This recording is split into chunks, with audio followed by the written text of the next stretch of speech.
Hello friends, welcome back on YouTube channel. आज हम देखने वाले हैं 12th इंग्लिश युवा भारती का 5th poem father returning home. मैं बता दूं आपको कि मैंने 12th इंग्लिश युवा भारती का लगभग आधा syllabus poetry and pros section का आधा सिलेबस कंप्लीट कर लिया है। तो अगर आपने इसकी वीडियोस देखे नहीं है तो जाकर देख लीजिए, नीचे डिस्क्रिप्शन बॉक्स में इसकी प्लेलिस्ट का लिंक मिल जाएगा। तो चलिए शुरू करते हैं। इस पोएम को लिखा है दिलीप चित्रे ने, एक ट्रांसलेटर थे। इन्होंने इंग्लिश के साथ साथ मराठी लैंग्वेज में भी काम किया है। ये पोएट तो थे ही, साथ ही ये फिल्म मेकिंग पेंटिंग में भी एक्टिव थे और इन्होंने मैगजीन्स के लिए बहुत से कॉलम आर्टिकल भी लिखे हैं। और इनके इन्हीं सभी कंट्रीब्यूशन के लिए उन्हें इंडिया में लिटरेचर के सबसे बड़े अवार्ड साहित्य अकेडमी अवार्ड से सम्मानित किया गया। तो इन्होंने संत तुकाराम के बहुत से अभंगों को मराठी से इंग्लिश में ट्रांसलेट किया है। तो पोयम में पोएट ने अपने फादर के एग्जाम्पल के थ्रू ये समझाया है कि एक फादर, एक पिता अपने बच्चों के ड्रीम्स को पूरे करने के लिए कैसे सेक्रीफाइस करता है, अपनी खुशियों से समझौता करता है। तो ज़्यादा टाइम नहीं वेस्ट करेंगे, अब देखते हैं poem.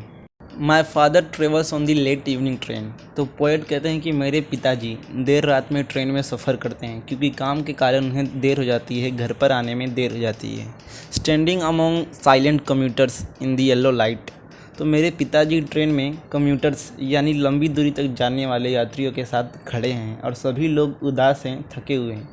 सबअर्ब्स slide past his unseeing eyes. तो सबअर्ब्स यानी सबअर्बन एरिया जहाँ झुग्गी झोपड़ियाँ होती हैं। तो ट्रेन से जाते समय ट्रेन के किनारे बहुत सी झुग्गी झोपड़ियाँ दिखाई पड़ती है, पर पोएट के पिताजी उसे अनदेखा करते हैं, इग्नोर करते हैं क्योंकि वो बहुत थके हुए होते हैं।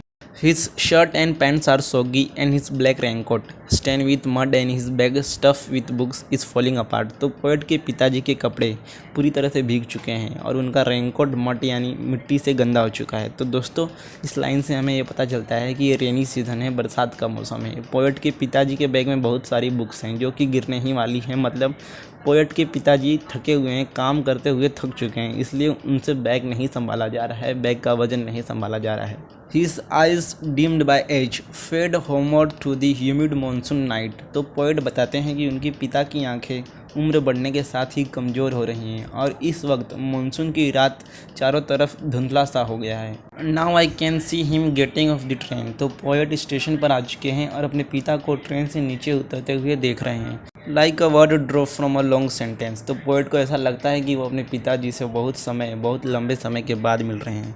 He hurries across the length of the grey platform. Grey platform यहाँ पोएट के फादर की ओल्ड एज, थकान को इंडिकेट कर रहा है। तो पोएट के फादर ट्रेन से उतरकर जल्दी चलने लगते हैं क्योंकि उन्हें जल्दी पर घर जाना होता है, जल्दी पहुँचना होता है घर पर। Crosses railway line enter the lane. वो रेलवे लाइन को क्रॉस करते हैं और जिस रास्ते पर, जिस गली में उनका घर होता है, वो वहाँ पहुँच जाते हैं। His chappal are sticky with mud but he hurries onward.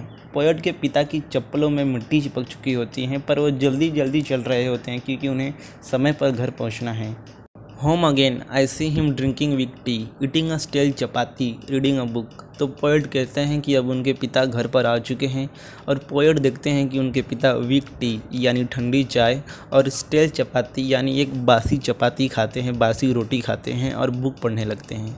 He goes in to the toilet to contemplate यानी सीरियसली किसी चीज़ के बारे में सोचना। तो फादर टॉयलेट में जाते हैं कुछ सोचने के लिए। Man's estrangement from a man made world. तो फादर को अब लगता है कि वो अलग हो चुके हैं। एस्ट्रेंजमेंट यानी सेपरेशन, अलग होना। फादर को लगता है कि वो अलग हो चुके हैं बाकी सबसे, यानी अब कोई उनकी रिस्पेक्ट नहीं करता। Coming out he trembles at this sink the cold water running over his brown hands a few droplets cling to the greying hair on his wrist.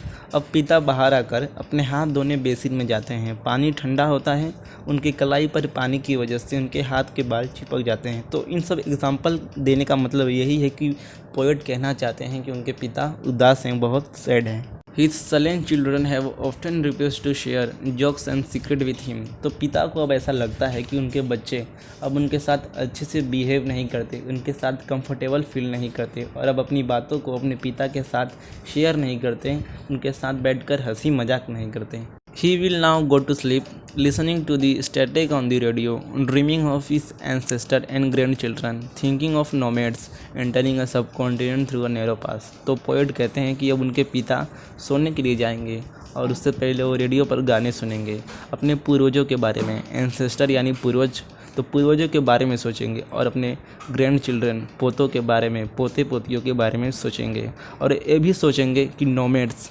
Nomads यानी बंजारे जाति के लोग जो एक जगह पर नहीं रहते हैं, यहाँ से वहाँ जाते रहते हैं। तो ये भी सोचेंगे कि बंजारे लोग कैसे एक जगह से दूसरी जगह पर पूरी ज़िंदगी भटकते रहते हैं।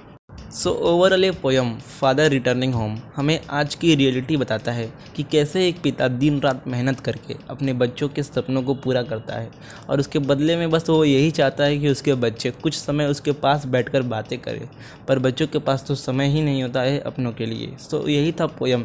आई होप आपको पसंद आया हो और ये पोयम अच्छे से समझ गया हो। अगर आपको ये वीडियो अगर अच्छा लगा हो तो लाइक कर दीजिए और दोस्तों के साथ भी शेयर कीजिए और हाँ, चैनल को सब्सक्राइब करना मत भूलिएगा।